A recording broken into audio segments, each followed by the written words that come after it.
दीक्षाभूमी स्मारक समितीने हा संपूर्ण आराखडा त्या ठिकाणी फायनल केला आहे, त्यांनी मान्य केलेला आहे। त्यानुसार त्या ठिकाणचं बांधकाम चाललेलं आहे।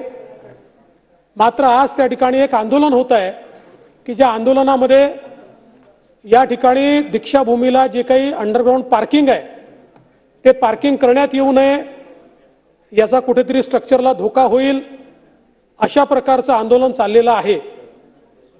खरं म्हणजे हा संपूर्ण आराखडा स्मारक समितीने अप्रूव्ह केलेला आराखडा आहे, त्यांनी सुचवल्याप्रमाणेच तो आराखडा तयार करण्यात आलेला आहे आणि त्या आराखड्याला केवळ राज्य सरकारने निधी दिलेला आहे। तथापि जी काही त्या ठिकाणची लोकभावना आहे ती पाहता अध्यक्ष महोदय या कामाला स्थगिती देण्यात येते आणि सगळे जे काही लोक आहेत, आंदोलक असतील किंवा इतर जे सगळे स्टेक होल्डर्स असतील, यांची दीक्षाभूमीच्या स्मारक समितीच्या समवेत बैठक घेऊन आणि त्यानुसार या आराखड्यामध्ये काय बदल करायचे असतील ते बदल सगळ्यांनी मिळून सुचवावे। त्या बदलानुसार किंवा जो काही निर्णय त्या बैठकीत होईल त्यानुसारच पुढचं काम केलं जाईल।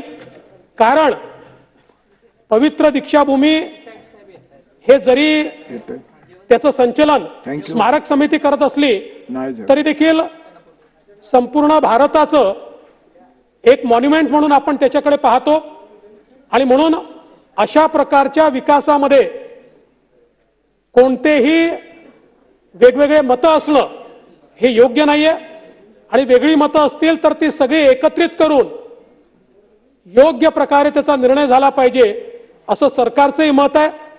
त्यामुळे मी पुन्हा एकदा सांगतो की आराखडा सरकारने जी स्मारक समिती आहे त्या स्मारक समितीने सांगितल्याप्रमाणे तयार केला, त्यानुसार पैसे त्याला दिलेले आहेत आणि आता त्याला स्थगिती देण्यात येते आहे आणि पुन्हा एकदा स्मारक समिती आणि सर्वांची बैठक घेऊन त्या संदर्भातला अंतिम निर्णय घेतल्यानंतरच पुढचं काम त्याचं करण्यात येईल। धन्यवाद।